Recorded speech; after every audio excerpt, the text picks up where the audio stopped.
Hello, ഇന്നത്തെ special ചപ്പാത്തി മുട്ടക്കറിയാണ് കേട്ടോ. ചപ്പാത്തിക്കുള്ള മാവൊക്കെ റെഡി ആയിട്ടുണ്ട്. മുട്ട നമ്മൾ പുഴുങ്ങി വെച്ചിട്ടുണ്ട്. പിന്നെ അതിനുള്ള കറിക്കുള്ള സാധനങ്ങൾ നോക്കാം. സവാള, തക്കാളി, പച്ചമുളക്, മല്ലിയില, തേങ്ങ ആദ്യം ചൂടാക്കണം. അതിനോടൊപ്പം മുളക് പൊടി, മല്ലിപ്പൊടി, ഗരം മസാല, ചിക്കൻ മസാല, മഞ്ഞൾപ്പൊടി ഇതെല്ലാം ഇട്ടിട്ട് നന്നായി ചൂടാക്കി റോസ്റ്റായിട്ട് എടുക്കാം.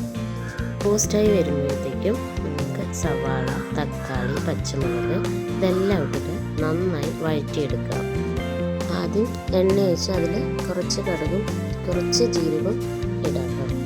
പിന്നെ ഈ ഗ്രേവി എല്ലാം നന്നായി വഴറ്റി വരുന്ന ശേഷം നമ്മൾ വറുത്ത് വെച്ച തേങ്ങ അരച്ച് അതിലേക്ക് ഒഴിക്കാം. അത് തിളച്ച് വരുമ്പോൾ അതിന് വേണ്ട പാകത്തിനുള്ള ഉപ്പ്, അതിൽ മുളക് പൊടി വേണമെങ്കിൽ ആവശ്യത്തിന് ചേർക്കാം.